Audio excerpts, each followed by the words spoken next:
அன்பு உறவுகளுக்கு வணக்கம். இன்னைக்கு நம்ம 2 விடயங்கள பத்தி பேசப் போறோம். 2 விடயங்களுமே தமிழக வாழ்வுரிமை கட்சி பத்தி தான். அண்ணன் வேல்முருகன் அவர்கள பத்தி நம்ம எல்லாருக்குமே பல ஆண்டுகளாக தெரியும். அ நமக்கு தமிழ் தேசிய அரசியல் சார்ந்து புரிதல் வருவதற்கு முன்பே, அண்ணன் வேல்முருகன் அவர்கள் சார்ந்த அரசியல் ஓரளவுக்கு நமக்கு தெரியும். பாட்டாளி மக்கள் கட்சியில இருந்தாரு. சட்டமன்ற உறுப்பினராக. அதன் பிறகு அவர் தனி கட்சியாக தமிழக வாழ்வுரிமை கட்சி தொடங்கினாரு. அது ஒரு பக்கம் போயிட்டு இருந்துச்சு. அதுக்கப்புறம் அண்ணன் சீமான் அவர்கள் நாம் தமிழர் கட்சி தொடங்கி ஒரு பக்கமாக வந்துகிட்டு இருந்தார். இதற்கிடையில் அண்ணன் சீமான் அவர்களுக்கும் அண்ணன் வேல்முருகன் அவர்களுக்கும் ஒரு நல்ல நட்பு இருந்துக்கிட்டே இருந்துச்சு. அதை நம்ம இப்போ வரலையும் இருக்குது, அதில் எந்த மாற்று கருத்தும் இல்லை. இந்த நிலையில் ஒரு குறிப்பிட்ட காலத்துக்கு முன்பு, ஒரு குறிப்பிட்ட ஆண்டுகளுக்கு முன்பு அண்ணன் வேல்முருகன் அவர்கள் சுங்கச்சாவடி எதிர்த்து ஒரு மிகப்பெரிய போராட்டத்தை தமிழ்நாட்டில் நடத்தினார். அப்போது நாங்கள்லாம் கூட அவரை வந்து சுங்கம் தவிர்த்த சோழன் அப்படின்ட்டு பேசியிருந்தோம். அவருக்கு ஒரு பட்டமே நாங்கள்லாம் கொடுத்தோம். நாங்களான்னா நம்ம எல்லோரும் தான் கொடுத்தோம்.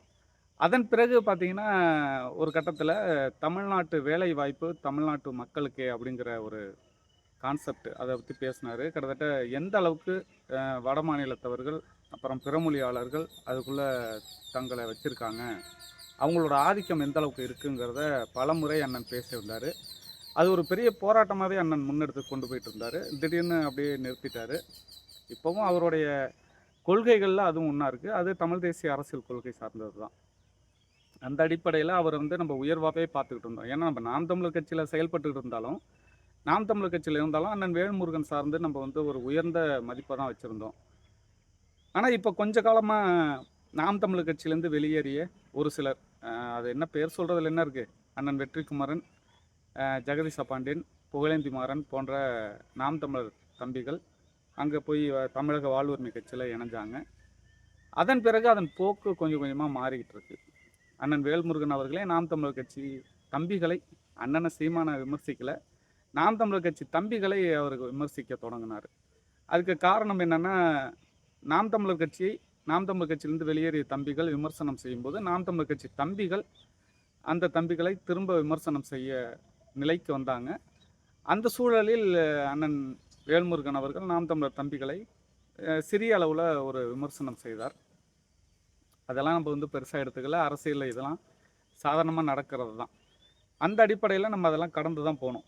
திடீர்னு கடந்த மே 18, 2025 ஞாயிற்றுக்கிழமை அன்னைக்கு நம்ம கோவைமுத்தூர் கொடிசியா வளாகத்தில் நாம் தமிழர் கட்சி நடத்திய மே 18 இணைய எழுச்சி மாநாட்டில் கலந்துக்கிட்டு திரும்புகிற நேரத்தில் ஒரு முகநூலில் ஒரு பதிவு பார்த்தோம்.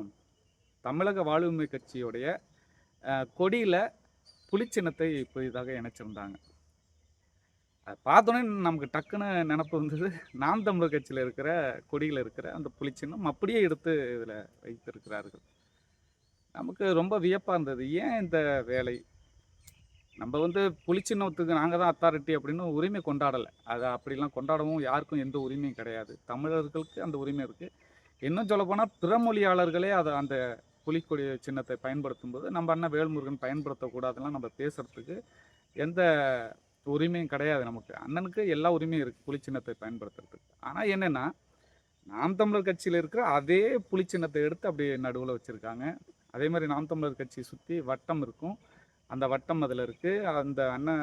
அந்த வட்டத்தை சுற்றி கோடுகள் இருக்கும். அந்த கோடுகளுக்கு பதிலாக சின்னதாக ஒரு ஈட்டி மாதிரி செஞ்சு அதை அப்படியே ஃபுல்லாக முழுமையாக போட்டிருந்தாங்க. அதை பார்த்த உடனே அப்படியே நாம் தமிழர் கட்சி கொடி மாதிரியே இருந்துச்சு. பின்னாடி சிவப்பு நிறம், ஆனால் இதில் வந்து மஞ்சள், பச்சை, சிவப்பு அப்படின்னு இருக்குது. அந்த கொடியை பார்த்தோன்னா நமக்கு வியப்பாக இருந்துச்சு. ஏன் இப்படி திடீர்னு, அதுவும் மே 18 சரியாக செய்கிறாரு, ஏன் அதை பண்ணணும் அப்படின்ட்டுலாம் நமக்கு யோசனைகள் இருந்துச்சு. அதன் பிறகு நிறைய விமர்சனங்கள்லாம் நாம் தமிழர் தம்பிகளும் போட்டிருந்தாங்க. அதுக்கப்புறம் அவங்களும் பல விமர்சனங்கள்லாம் போட்டிருந்தாங்க. இதெல்லாம் தாண்டி நம்ம நியாயமாக அண்ணன் வேல்முருகன் அவர்கள்ட்ட நம்ம கேட்க வேண்டிய கேள்வி, நான் தனிப்பட்ட முறையில் அண்ணன்கிட்ட கேட்குற கேள்வி என்னென்னா, தமிழ் தேசியத்தின் குறியீடு இந்த புலிச்சின்னம் மட்டும்தானா அப்படின்னு ஒரு கேள்வி இருக்குது. புலிச்சின்னம் மட்டும்தான் தமிழ் தேசியத்தின் குறியீடா? அப்படி எங்கேயுமே சொல்லப்படலை. தமிழ் தேசியத்தின் குறியீடு தமிழர்களுடைய ஒரு ஒரு தனிப்பட்ட பண்பாடு, கலாச்சாரம் குறித்து அதை அடிப்படையாக வைத்த சின்னங்கள் ஏராளம் இருக்குது. இப்போ எடுத்துக்காட்டுக்கு வேல் முருகனுடைய வேலை வரைஞ்சிருக்கலாம், அழகா இருக்கும். அதே கொடி அதில் வேலை வரைஞ்சி கீழே தமிழக வாழ்வுரிமை கட்சின்னு எழுதியிருந்தா சிறப்பாக இருந்திருக்கும், ரொம்ப அழகாக இருந்திருக்கும். அதே மாதிரி முருகன் பயன்படுத்திய சேவலை அதில் அந்த கொடியில் சின்னமாக வச்சிருக்கலாம். முருகன் உலகத்திலே தமிழ் கடவுள் முருகன், எத்தனையோ கடவுளர்கள் நமக்கு இருந்தாலும் தமிழ் கடவுள் முருகன். நீங்கள் தமிழ் தேசிய அரசியல் தலைவர்னு சொல்கிறீங்க. இப்போ முருகனுடைய அந்த சேவல் கொடி எடுத்துக்கிட்டு அப்படியே அந்த சேவலை வரைஞ்சிருக்கலாம் அழகா. இப்போ நாம் தமிழர் கட்சியில் அண்ணன் சீமான் அவர்கள் புலிக்கொடியை ஏன் வரைஞ்சார் அப்படின்னா, 2009 புலிக்கொடி வீழ்த்தப்படுது. தமிழில் விடுதலை புலிகள் அமைப்பு ஈழத்தில் வீழ்த்தப்படுது. வீழ்ந்த அந்த புலிக்கொடியை மீண்டும் உயர்த்தி பிடிக்கணுங்கிற அடிப்படையில் அந்த புலியை எடுத்து, அந்த புலிச்சின்னத்தை எடுத்து அண்ணன் பயன்படுத்தியிருந்தார். ரெண்டாவது என்னென்னா, அந்த புலிச்சின்னத்தை அப்படியே எடுக்கலை, அதனோட கால்களெல்லாம் நீக்கிட்டு அந்த தலையை மட்டும் வைத்து அதில் தோட்டக்கல்லாம் இருக்கும், இதில் வந்து கோடுகளாக அண்ணன் வரைஞ்சிருந்து அதை வடிவமைச்சிருந்தார். அன்னைக்கு இருந்த சூழலுக்கு அதை அந்த வீழ்ந்த புலிக்கொடியை மீண்டும் தூக்கி பிடிக்கணும் அப்படிங்கிற அடிப்படையில் அந்த புலியை எடுத்துக்கிட்டார். அது ஒரு கான்செப்ட் இருந்துச்சு, அது அதனுடைய தேவைன்னு ஒன்று இருந்துச்சு. ஆனால் இன்னைக்கு அண்ணன் வேல்முருகனுக்கு அப்படி என்ன தேவை வந்துச்சு அப்படின்னு தெரியல. இத்தனை ஆண்டுகள், 15 ஆண்டுகள் கழித்து அப்படி என்ன தேவை வந்துச்சு அப்படின்னு தெரியல.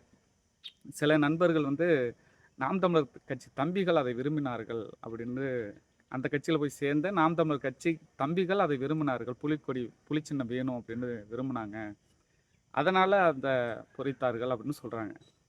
இன்னும் 4 பேர் இன்னொரு கட்சியிலேருந்து வந்து எங்களுக்கு மாம்பழம் தான் வேணும் அப்படின்னு சொன்னால் அதை பொறிப்பீங்களா?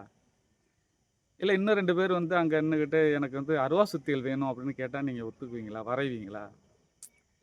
இதெல்லாம் ஒரு சின்னத்தை பொறிக்கிறதுக்கு இதெல்லாம் ஒரு காரணமாக சொல்ல முடியுமா? நம்ம ஒரு தமிழ் தேசிய அரசியல் ஆளுமையாக இருந்து இதை நீங்கள் அணுகியிருக்கணும்ல சரியா. நாம் புலிச்சின்னத்தை வரைந்தால் அதுக்கான தேவை என்ன இருக்குது? தம்பிங்க கேட்டாங்க அதுக்காக வரைஞ்சேன்னு சொல்கிறது எந்த வகையில் ஒரு சரியான பதிலாக இருக்குன்னு அண்ணனுக்கு நம்ம கேட்குறோம். அண்ணன் மேலே நமக்கு மரியாதை இருக்குது, ஆனால் இது மாதிரியான விடயங்களில் நீங்கள் வந்து உங்களோட தனித்துவத்தை நீங்கள் இழக்கிறீங்க. அண்ணன் வேல்முருகன் அவர்கள் தங்களுடைய தனித்துவத்தை இழந்து போகிறார். இவ்வளோ நாள் நீங்கள் சீமான அளவுக்கு தனித்து நின்று இந்த அரசியல் களத்தில் பயணிக்கலைன்னா கூட, உக்கிரமாக பயணிக்கலைன்னா கூட, நீங்கள் ஒரு மதிப்பிற்குரிய அரசியல் தலைவராக தான் நாங்கள் பார்த்துக்கிட்டு வந்தோம். ஆனால் நீங்கள் இந்த விடையெல்லாம் நீங்கள் வந்து உங்களுடைய தனித்துவத்தை இழந்து போயிட்டீங்க. புலிச்சின்னத்தை பயன்படுத்தணும்னா அதுக்கு ஒரு காரணம் வேணும்ல, ஒரு வலிமையான காரணம் வேணும்ல.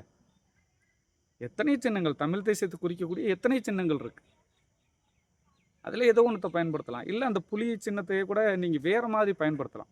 ஏதாவது ஒரு ஓவியர்கிட்ட சொல்லி புலி சின்னம் தான் வேணும், அதை வந்து ஒரு 10 வகையாக வரைங்க, எனக்கு எது பிடிச்சிருக்கோ அதை நான் எடுத்துக்கிறேன் அப்படின்னு சொல்லிட்டு அந்த மாதிரி வரைய வச்சு அந்த சின்னங்களில் ஏதாவது ஒன்றத்தை தேர்வு செஞ்சு அதில் போட்டிருந்தீங்கன்னா கூட இன்னும் நல்லா அழகாக இருக்கும். அதை எல்லாரும் ஏற்றுக்க போகிறாங்க. நாம் தமிழர் கட்சி கொடியில் இருக்கிற அதே சின்னத்தை எடுத்து நீங்கள் பயன்படுத்துறது எந்த மாதிரியான தாக்கத்தை இங்கே தமிழ் தேசியர்கள் மத்தியில் உருவாக்குங்கிறத அண்ணன் வேல்முருகன் ஏன் சிந்திக்கலை அப்படிங்கிறது ஒரு பெரிய கேள்வியாக இருக்குது. இந்த கேள்விக்கான பதில் அண்ணன் என்ன சொல்லுவார்னு நமக்கு தெரியாது, நம்ம கேட்குறது அவருக்கு போய் சேருமான்னு தெரில. இருந்தாலும் இது நம்ம மனசுக்குள்ளே இருக்கிற கேள்வி, அதனால் இந்த பதிவு. அடுத்ததாக 2வதா மே 18 இனப்படுகொலை நாள். அந்த நாளில் தமிழர் பேரெழுச்சி பொதுக்கூட்டம் நம்ம நடத்துகிறோம், நாம் தமிழர் கட்சி நடத்துது, அதே போல் தமிழக வாழ்வுரிமை கட்சி நடத்துது. அதை நம்ம வரவேற்கிறோம். எல்லா கட்சியுமே நடத்தணும். விஜய் வந்து வெறும் மெழுகுவர்த்தி ஏற்றி வச்சுட்டு, அவங்க கட்சிக்காரங்க மெழுகுவர்த்தி ஏற்றி வச்சுட்டு நாங்களும் அதை அனுசரிக்கிறோம்னு சொல்கிறாங்க. சரி இதையாவது செஞ்சாங்களே அப்படின்னு சொல்லிட்டு நம்ம போக வேண்டியது தான். அவங்கள செய்ய சொல்லி நம்ம வற்புறுத்துறதுக்கு ஒன்றும் இல்லை. நான் தமிழக வாழ்வுரிமை கட்சியில் அதை நடத்துறதை நம்ம வரவேற்கிறோம், அதில் நமக்கு எந்த மாற்று கருத்தும் இல்லை. ஆனால் அந்த பேரெழுச்சி பொதுக்கூட்டம், மக்களுடைய எழுச்சி பொதுக்கூட்டம், மக்கள் எழுந்து தங்களுக்கான உரிமைகளை கேட்கறதுக்கான ஒரு பொதுக்கூட்டம், அந்த கூட்டத்தில் தமிழக முதல்வர்கிட்ட கைகூப்பி வேண்டி கேட்கிறேன், ஒரு தீர்மானத்தை நிறைவேற்றுங்கள் அப்படின்னு நீ சொல்கிறது உண்மையிலே ஒரு தமிழனாக பிறந்துட்டு ஒரு திராவிட அரசியல்வாதிகிட்ட கைகூப்பி வேண்டி கேட்குறேங்கிறது வந்து, அதுவும் மே 18 நாளில் நடக்கிற பேரெழுச்சி பொதுக்கூட்டத்தில் கேட்குறதுங்கிறது நமக்கு அவ்வளோ வேதனையை தருது. அண்ணன் வேல்முருகன் அவர்கள் ஒரு போராளி இந்த வார்த்தையை பயன்படுத்தலாமா? கைகொப்பி வேண்டி கேட்டுக்கொள்கிறேன், நீங்கள் தமிழினத்துக்கான உரிமையை நீங்கள் கேட்கவே வேண்டாம், கேட்காதீங்கண்ணே, நீங்கள் அமைதியாக போனால் கூட பரவாயில்ல. ஆனால் கைகூப்பி வேண்டிலாம் கேட்காதீங்க. லண்டன்ல ஒரு கூட்டத்துல லண்டன்ல ஒரு கூட்டத்துல இந்த உலகம் எங்களுக்கான நீதியை வழங்க வேண்டும் அப்படின்னு உரத்த குரல்ல கேட்குறாங்க. வழங்க வேண்டும்ங்கிறது ஒரு கட்டளை. ஆனா நீங்க வந்து இந்த திராவிட மாடல் அரசுகிட்ட கைகூப்பி வேண்டி கேட்டுக்கிறேன்னு சொல்லும்போது, ஒரு இது அதிகப்படியான வார்த்தை என்னன்னு தெரியல. பிச்சை எடுக்கிற மாரி இருக்கு. பிச்சை எடுக்கிற மாரி இருக்கு. இது இது எத வெளிப்படுத்துது அப்படின்னா, உங்க மனசுக்குள்ள இருக்கிற அந்த அடிமை சிந்தனை, அடிமை உணர்வு வெளிப்படுது. இது தமிழர்களுக்கு அழகா? அப்படின்னு ஒரு கேள்வி இருக்கு. இது தமிழர்களுக்கு அழகா? தங்களுடைய உரிமையை பிச்சை கேட்டு பெறுவதற்கு பேரு அரசியலா? இழந்த நம் உரிமையை பிச்சை கேட்டு பெறுவது நமது அரசியலா? அப்படிங்கிற ஒரு கேள்வி இருக்கு. என்னால அத சகிச்சுக்கவே முடியல. அந்த காணொளி பார்த்தோனே மனசு நொந்து போச்சு. அப்பல்லாம் பேசவே கூடாது. நம்ப பிச்சை கேட்கறதுக்கெல்லாம் நம்பளுடைய நாடு, நம்பளுடைய மண்ணு, இந்த மண்ணுக்கான அதிகாரத்திடம் நமக்கான உரிமையை கேட்கும்போது, கைகூப்பி வேண்டி கேட்டுக்கொள்கிறேன் என்று கேட்கறதற்கு என்ன தேவை இருக்கு? என்ன தேவை இருக்கு? அப்படிப்பட்ட ஆட்சி இருந்துச்சுன்னா, அந்த ஆட்சியை ஒழிச்சு கட்டுறது தானே ஒரு சரியான நிலைப்பாடா இருக்கும்.